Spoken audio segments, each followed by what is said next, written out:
Ce balado est une présentation du TLFQ, Trésor de la langue française au Québec, groupe de recherche de l'Université Laval. Bonne écoute!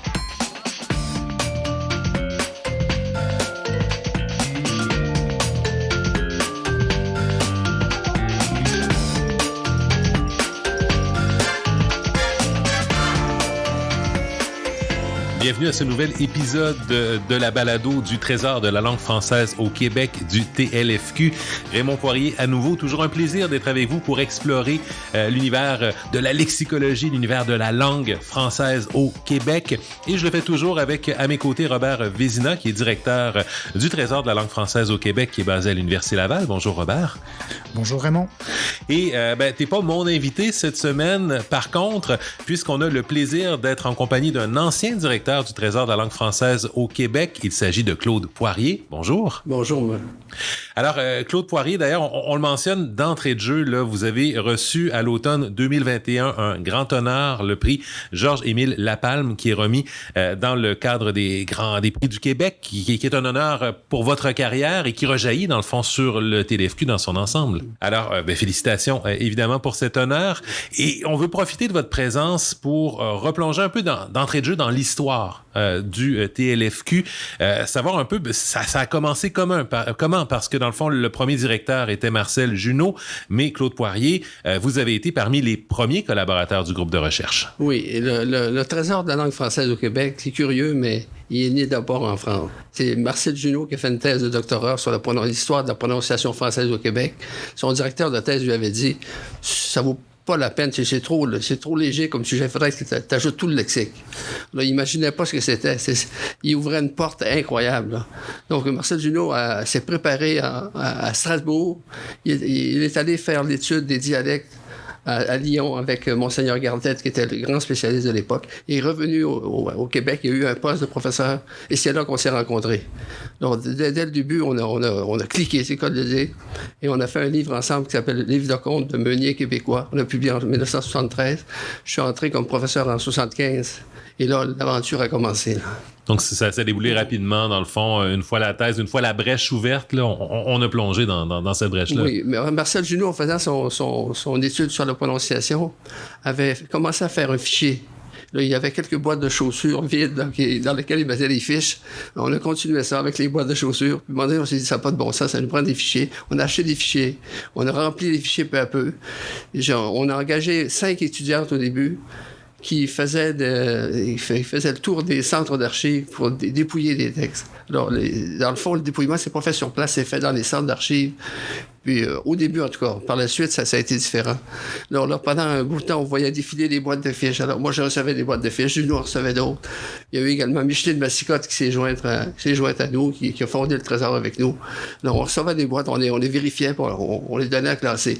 Alors, donner à classer, c'est facile à dire pour nous, mais c'était pas facile pour nos secrétaires. Ils étaient à genoux par terre, souvent, pour tasser des fiches. C'était misérable, vraiment. Là. C'était l'époque héroïque. L'informatique n'existait pas encore. Là. Sur les fiches, dans le fond, on relevait des mots qu'on croyait québécois, parce qu'on n'était pas sûr.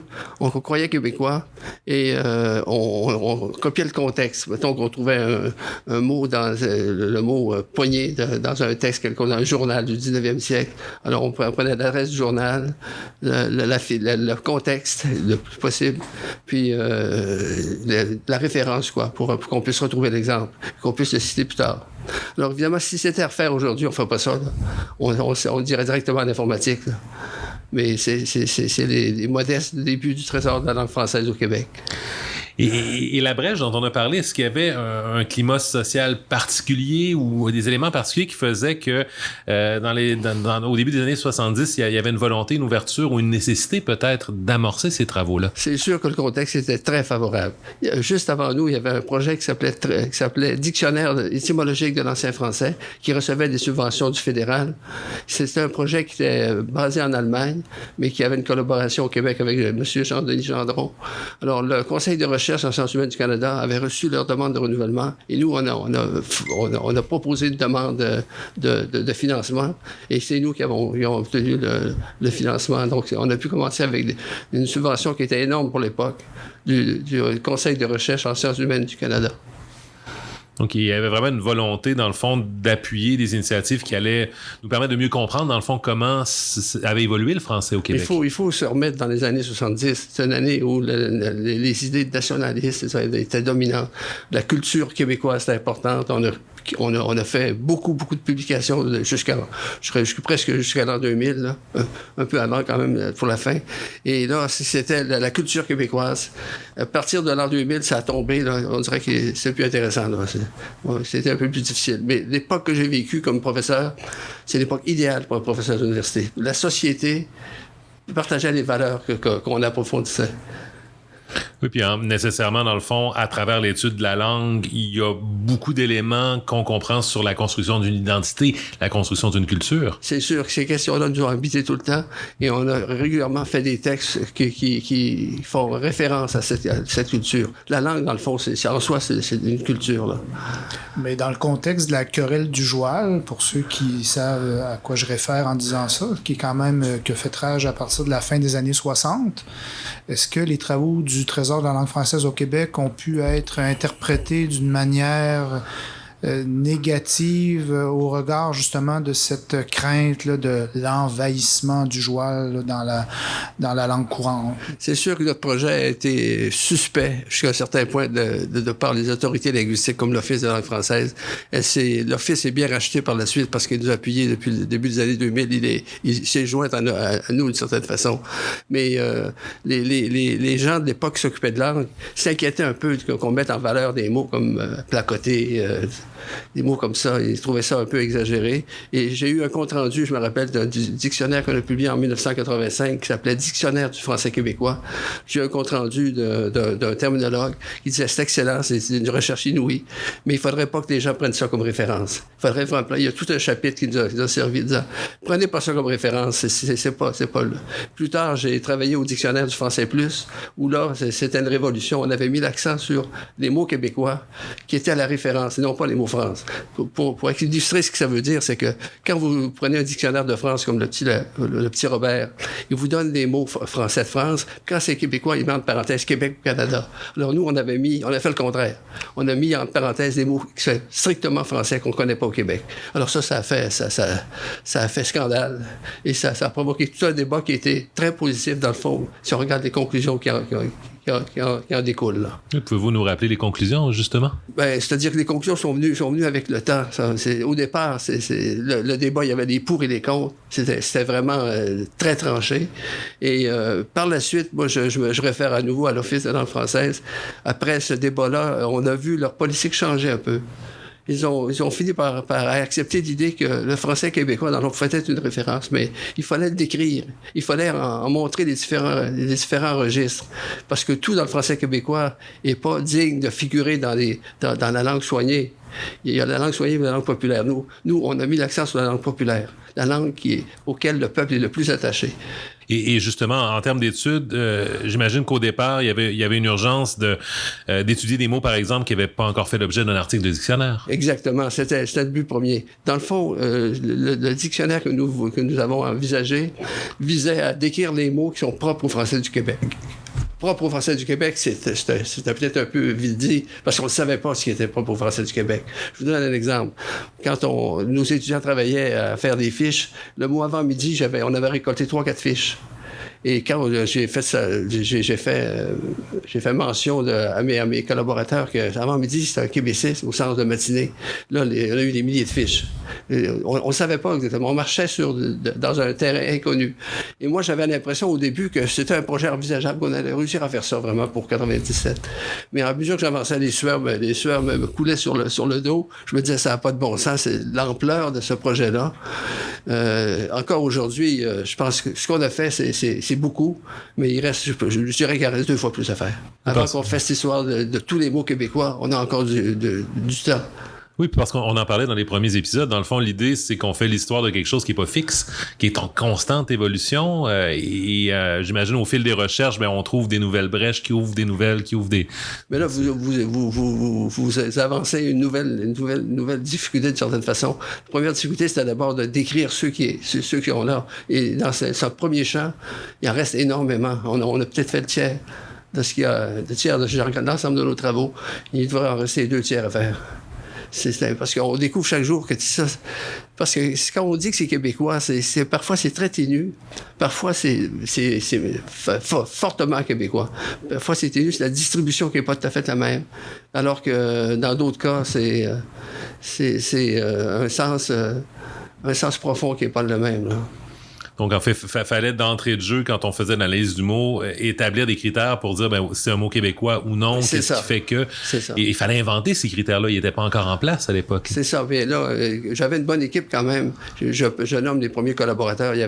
Au début, il y a eu Marcel Junot et Micheline Massicotte qui étaient là. On était tous les trois. On a eu des gens comme Viateur Paradis, Régent Lheureux. Et par la suite, les gens, Louis Mercier est rentré, Claude Véraud. Puis un peu plus tard, Robert Vézina, dans les fins des années 80. Donc, ces gens-là avaient des idées aussi. Puis ils remettaient en cause des fois ce qu'on avait fait. Donc, c'était toute une discussion. Je trouve que c'est une discussion qui a été très, très, très, très fructueuse entre moi et mes collaborateurs. Pour établir, dans le fond, la base de ce qu'était le français québécois, notamment, pour le comprendre, pour le définir. Mais il y avait aussi la technique lexicographique. Comment on fait ça? Junot avait fait quelques essais d'articles déjà, des articles historiques. Il mettait l'historique au début. Alors moi, je n'étais pas d'accord. Les gens, ils arrivent sur l'historique, ça va pas. Il faut leur présenter d'abord les faits, puis ensuite les expliquer. Alors j'ai les convaincu de changer de méthode. Voyez-vous, c'est un des genres de problèmes techniques là, qui ont pu se poser aux rédacteurs et aux responsables. Par rapport au trésor de la langue française là, de France, oui. Donc quels sont les liens, là, je dirais, génétiques entre le trésor de la langue française au Québec et le fameux trésor de la langue française de Nancy? Mm-hmm. Ben, mon ami Pierre Rézeau travaillait à Nancy. Pierre Rézeau, c'est un lexicographe français qui a collaboré avec nous de plusieurs façons. Notamment, il a collaboré dans notre dictionnaire et nous, on a collaboré au sien. Lui, il a fait un dictionnaire des régionalismes de France. Alors, il travaillait à Nancy et ça nous a amené à faire beaucoup de stages à Nancy. Nancy, c'était la mecque de la lexicographie dans les années 70-80. C'est encore une référence très importante, mais là, peut-être moins qu'à cette époque. Je pense qu'il y a une vingtaine de Québécois qui ont fait leur thèse à Nancy, à Strasbourg, mais Strasbourg et Nancy étaient liés, là. Et... Le projet, le Trésor de la langue française de Nancy a débuté dans les années 60, si je ne m'abuse. Oui, et après un colloque qui avait eu lieu en 59. C'est ça. Donc, est-ce que l'idée de concevoir un Trésor de la langue française y est pour quelque chose dans l'idée de concevoir un Trésor de la langue française au Québec? C'est évident, le nom le dit déjà. Donc, si on a pris ça là, c'est qu'on voulait faire la même chose qu'eux, avoir des bases de données, puis... Donc, c'est clair que Nancy a eu un rôle, et Strasbourg ont eu un rôle très important dans l'histoire de notre projet. M. Straka a été mon directeur de thèse aussi, il était le directeur de thèse de Junot et de plusieurs autres Québécois. Il s'appelait Georges Straka. C'est un Français qui était d'origine tchèque et qui est venu faire des cours à Laval, qui a joué un rôle très important dans le processus. Et donc, au fil du développement, on choisit, puis je reviens un peu avec un élément, je pense, l'idée des mots. J'ai l'impression que vous avez choisi rapidement de les traiter comme des objets culturels vivants aussi, que ça devenait peut-être un a priori de perception peut-être par rapport à ce que vous traitiez. Dans le fond, on faisait l'histoire d'objets culturels vivants. Oui, ça a fait l'unanimité dès le départ. On s'est dit, quand on traite d'un mot, s'il y a des aspects qu'on veut développer, qui sont pas strictement linguistiques, on les mettra dans une partie encyclopédique. Donc, on traite un mot du point de vue linguistique, mais si on a quelque chose à dire de son rayonnement culturel, on va en parler dans une partie encyclopédique.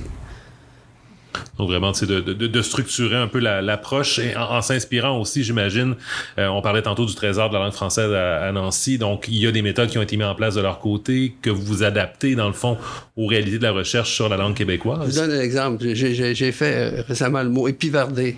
Épivarder, ça veut dire s'énerver, gesticuler. Alors, j'ai fait une partie encyclopédique parce que ce mot-là révèle quelque chose d'important sur les origines du français québécois.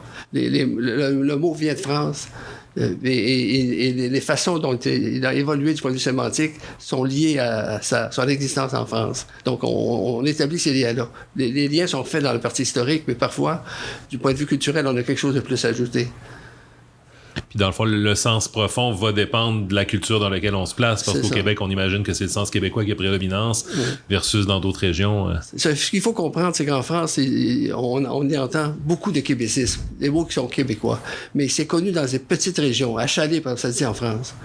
J'allais en Normandie. Mais les gens ne disent pas ça dans la rue, c'est dans les familles, des vieux mononcles qui disent encore ça. Mais ces mots-là existent, il y en a beaucoup, beaucoup. Si vous regardez la presse contemporaine, c'est encore pire. On pense que les Québécois parlent de façon différente, mais on trouve beaucoup d'exemples qu'on dirait carrément québécois, qui sont plus fréquents ici qu'en France. C'est une autre notion, ça. Savoir la fréquence des mots. Et ici, un mot comme présentement, ça ne se dit plus en France, mais on va le trouver dans les régions. Alors qu'au Québec, c'est le mot, c'est plus courant qu'actuellement. Présentement, c'est dit également dans le français d'Afrique. Mais voyez-vous, c'est une question des fois de poids relatif dans l'usage. Ces exemples-là, je trouve intéressants parce que j'ai l'impression que il y a une notion justement de sensibilisation ou d'accompagnement autour de la langue qui est arrivée aussi rapidement dans la mission que vous donniez au TLFQ. Je pense en fait dès 1982, vous avez commencé à faire des chroniques de langue à la revue Québec français. Il y avait des capsules, des éléments, donc d'amener, de pas garder dans le fond ces constats-là dans le contexte de la recherche, mais de les amener aussi vers le grand public. Oui, puis pour le grand public, un des rôles que nous sommes donnés, c'est de convaincre le grand public de la légitimité du français québécois. Je vais prendre un exemple comme pogner, qui était souvent évalué très négativement. Pogner, c'est la prononciation d'origine du mot. Poignée, c'est une erreur théoriquement en français. Mais c'est celle-là qui a été sanctionnée par l'Académie française. Nous, on dit poignée, on a raison. Parce que l'évolution phonétique donne poignée. Ensuite, si on regarde le sens du mot, poignée, ça vient du mot point. Poignée, c'est prendre avec la main. Et ensuite, c'est souffrir. La douleur m'a pogné au ventre. Alors, on s'est rendu compte, dans le fond, que il y avait plusieurs origines. Ce mot-là, finalement, découle de plusieurs verbes. Le verbe poindre qui donne poignée. Le verbe poigner qui donne poignée. Donc, il y a eu une rencontre des deux verbes. Donc, poigner rend à la fois l'idée de prendre, d'attraper quelque chose. On pogne l'autobus, on pogne toutes sortes de choses. L'idée aussi de souffrir. L'idée, c'est que la maladie m'a poigné. Donc, l'idée de souffrir est là, présente dans poigner. Ça, c'est quelque chose qui est particulier aux Français du Québec. Et il faut amener le public, dans le fond, à comprendre que... parce que j'imagine d'autant à l'époque, mais encore un peu aujourd'hui, dans le fond, il y a toujours un sentiment de hiérarchie des Français, d'une certaine façon, en disant qu'il y a des Français qui sont meilleurs que d'autres, alors que, d'une certaine façon, chacun a droit à ses régionalistes, chacun a droit à ses approches, et ça rendait, dans le fond, votre mission, au départ, dans le fond, assez... plus complexe parce que justement il y avait cette ouverture-là à créer auprès du public, auprès de certains milieux, avec les moyens dont vous disposez aussi au départ. Oui, il faut dire qu'au départ, nous-mêmes, nous avions l'impression que le français québécois, c'était une variété purement populaire. Et c'est comme ça. Et d'ailleurs, dans le premier dictionnaire que nous avons publié en 85, il n'y a pas de marque d'usage. C'est-à-dire, on ne distingue pas entre les mots soignés et les mots familiers, les mots vulgaires. On ne distingue pas. On dit c'est un mot québécois. Mais en avançant dans le temps et avec un peu d'expérience, on s'est dit, ça n'a pas de bon sens. Il faut qualifier ces mots-là. Il y en a des mots qui sont de la langue soignée, qui sont québécois aussi. Donc, on voulait rassurer les Québécois sur la légitimité de leur langue et le fait qu'elle a aussi sa richesse. Et qu'est-ce qui a été le déclic, justement, de se dire, il y a un Québécois soigné, il y a un Québécois populaire, le Québécois n'est pas que populaire? Il y a la critique qu'on a eue, d'abord. Ceux qui critiquaient notre dictionnaire, ça nous a fait réfléchir. Nous avons tiré beaucoup de profit de la critique. Parfois, la critique, c'est pas amusant. Moi, j'ai toujours aimé la critique, parce que je trouve que la critique nous oblige à nous interroger et à améliorer notre travail. Donc, on reçoit les commentaires, on se rend compte que, OK, il faut aller un peu plus loin. Dans le fond, il faut développer, il ne faut pas tout mettre dans le même paquet parce que c'est québécois. C'est ça. Et ensuite, de quelle manière, justement, on va faire la distinction entre le mot québécois, par exemple, qui est dans la langue soignée versus le mot québécois qui est dans la langue populaire? Il y en a, j'imagine que c'est évident, mais il y en a d'autres où la ligne peut être un peu plus difficile à tracer. On avait des discussions entre nous, les rédacteurs. C'était pas toujours évident. Moi, je trouvais que c'était soigné. L'autre trouvait que c'était familier. Il y en a même qui trouvaient que c'était populaire pour le même mot. Donc, c'est pas toujours très clair. En France non plus. Vous prenez les dictionnaires français, pour un même mot, vous allez avoir 3-4 jugements différents. C'est fait à Paris, donc ça devrait être quand même assez unifié. Les dictionnaires ne donnent pas les mêmes définitions, d'abord. Il faut s'entendre, il ne faut pas copier les autres. Ils ne donnent pas non plus les mêmes marques. Donc, on se dit parfois, c'est quoi? C'est familier en France ou ça ne l'est pas? On ne sait pas toujours, nous non plus. Mais la force du TLFQ, justement, sur cet aspect-là, c'est l'utilisation d'un corpus écrit très diversifié, notamment la presse. C'est en s'apercevant parfois que tel mot, tel sens figure souvent dans la presse la plus respectée, par exemple. Je peux donner des exemples, tu sais, Le Devoir, la presse en tant que telle, Le Soleil, etc., sous la plume de journalistes très respectés. Puis là, on se rend compte qu'il y a des usages québécois sous leur plume. On se dit, ben, c'est sûrement pas populaire. Si on regarde le contexte, on analyse le contexte plus large, mon Dieu, ce terme-là, ce sens-là a l'air soit neutre ou carrément soigné. Donc ça, c'est la force du TLFQ, entre autres, c'est d'appuyer ses analyses sur des faits concrets, des exemples concrets qu'on retrouve dans le fichier, le fameux fichier lexical. Donc c'est le fruit du dépouillement de beaucoup de sources. D'ailleurs, je reposerai une question sur ce point-là à Claude. Justement, l'utilisation dans l'illustration des emplois québécois de la littérature québécoise, de la presse québécoise, de la transcription de corpus sociolinguistique également. Qu'est-ce qu'il y avait de révolutionnaire là-dedans, au début, quand le TLFQ a décidé de fonctionner de cette manière-là? Ce qui nous caractérise surtout quand même, c'est le fait qu'on a donné une très large place à la langue parlée. C'était pas le cas en France. Les lexicographes français ont d'ailleurs remarqué ça quand ils ont fait des comptes rendus. Ils ont dit c'est remarquable. Ils incluent la langue parlée dans leur dictionnaire. Nous, on le fait pas. Donc ça, c'est une première chose. La deuxième, c'est que quand on compare les corpus québécois et français, il faut faire attention. Par exemple, il y a une étude qui a été faite qui comparait Le Devoir et Le Monde. C'est pas pareil. Le monde ne se permettrait pas de faire des chroniques comme faisait Jean Dion dans Le Devoir, des chroniques dans lesquelles il y avait plein de mots populaires. Jamais vous allez voir ça dans Le Monde. Par contre, ils peuvent employer des mots à l'occasion, mais c'est quand même très, très léger comparativement à ce qu'on trouve dans Le Devoir. Dans Le Devoir, vous trouvez bretter, taponner, pogner. Vous allez trouver ça dans Le Devoir. Et si on y va en termes de jalons, dans le fond, on parle du dictionnaire français-québécois en 1985, donc première publication. J'ai lu à quelque part que c'est pratiquement un peu les débuts de la lexicographie québécoise moderne aussi qui ont été marqués avec ça. Oui, c'est surtout avec le colloque qui a suivi l'année suivante, parce que le volume a fait l'objet d'un colloque. La même année, en 85, les actes ont été publiés en 86. C'est clair que c'est le début, parce que là, on a tous les Québécois, les chercheurs québécois qui étaient intéressés par la lexicographie, sont tous venus au colloque, même ceux qui pensaient pas comme nous. Je pense à Jean-Claude Corbeil qui a défendu des idées très différentes des nôtres, mais il était à ce colloque-là. On avait invité tout le monde, dans le fond. Il y a eu une bonne discussion, et là, je pense que tout le monde convient que c'était le début. Alors, tout de suite après, on a eu l'aventure du dictionnaire du français plus. Là, je m'étais engagé dans ce dictionnaire-là. J'ai eu des sueurs là aussi parce que plusieurs de mes collègues, même des collègues de l'équipe, m'ont quitté parce qu'ils n'étaient pas d'accord avec ça. Ils ne voulaient pas qu'on se mêle de faire un dictionnaire québécois dans lequel les mots français étaient marqués au lieu des mots québécois. Donc, c'était une période qui nous a fait réfléchir également. Je ne regrette pas du tout cette aventure-là. Je trouve que c'était... J'ai vu, je me rappelle quand j'allais à Montréal pour enregistrer des entrevues, il y a des gens qui m'arrêtaient dans la rue et disaient « Vous êtes M. Poirier, félicitations, on est tellement contents d'avoir des dictionnaires à nous autres. » Ils étaient heureux de ça. Enfin, une fierté nationale par le fait qu'il y a une langue, notre langue elle se fixe un peu plus, notre langue s'étudie, notre langue est un... C'est ça, elle a une histoire comme les autres. Mm-hmm. Et j'imagine que au départ, en fait, au-delà de colliger, d'analyser, est-ce que, justement, on est tellement absorbé par cette tâche-là que, dans le fond, on a le monde devant nous, si on peut dire, en termes de publication, de travail de recherche. Est-ce que ça devient difficile un peu de cadrer ou de s'orienter ou de par l'abondance, ou au contraire, cette abondance-là fait qu'on a eu une période effervescente, extrêmement bouillonnante, dans le fond? Oui, il y a le fait de ce que vous dites, que la matière elle-même, mais il y a le fait aussi que, comme directeur du projet, j'étais sollicité pour toutes sortes de choses. Alors, je me suis un peu éparpillé par bout. Je me suis engagé dans plusieurs projets. Ça n'a peut-être pas été parfait pour la vitesse à laquelle le dictionnaire se constituait, là. Mais ça a ouvert des portes, notamment les portes de la francophonie internationale. Ça nous a ouvert des portes de ce côté-là, là.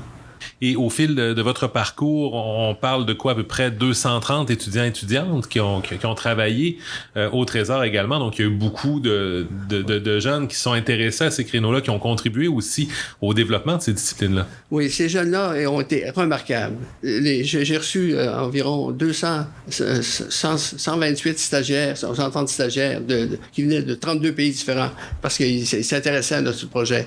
Mes étudiants ils passaient auprès d'eux pour des abeilles. C'est une vraie ruche ici. Ça travaille, ça parle pas. Il y a une efficacité. Les gens qui ont travaillé au TNFQ m'appellent souvent ou m'écrivent, me disent « Monsieur Poirier, c'est le plus beau moment de ma vie. C'est là où j'étais le plus heureux dans un emploi. J'avais l'impression de contribuer à quelque chose. On avait un très bel esprit d'équipe. C'était remarquable. » Et puis, en fait, le prix La Palme, justement, confirme que c'était pas juste une impression de contribuer à quelque chose. Enfin, je pense qu'il y avait une contribution concrète et je pense qu'avec le recul et ceux qui connaissent pas l'apport du TLFQ, ben, je pense qu'avec ce que vous en dites, on peut réaliser, on peut comprendre clairement l'apport et l'impact que la recherche que vous avez menée a eu sur le développement et l'appropriation de l'identité québécoise au sens large. Ouais, les étudiants qui ont travaillé, je dirais plutôt les étudiantes, parce qu'il doit y avoir 90% c'était des femmes et qui ont participé à ça, ont vu leur nom introduit dans les pages liminaires des dictionnaires que j'ai fait. Par exemple, dans le dictionnaire du français plus, il y a à peu près 15 ou 18 personnes qui ont été mes étudiants, qui ont signé le dictionnaire avec moi. Dans le dictionnaire du français québécois, il y a également des pages complètes de noms. Dans le dictionnaire qu'on a publié en 98, dictionnaire historique du français québécois, c'est plein de noms également. Donc, j'ai toujours associé mes gens à la publication de ces ouvrages-là. Évidemment, des ouvrages et des outils qui ont été développés. J'ai l'impression qu'on aurait besoin d'un autre épisode pour simplement plonger vers une partie des outils qui ont été développés au Trésor de la langue française au fil des années. J'ai envie de vous dire, Claude Poirier, qu'on aura envie de vous garder pour un autre épisode, à tout le moins. Alors, d'ici là, merci beaucoup pour le survol que vous nous avez offert. Donc, Claude Poirier, je le rappelle, qui est l'un des anciens directeurs du Trésor de la langue française au Québec. Donc, merci beaucoup. Je vous en prie. Et Robert Vézina, actuel directeur, merci également.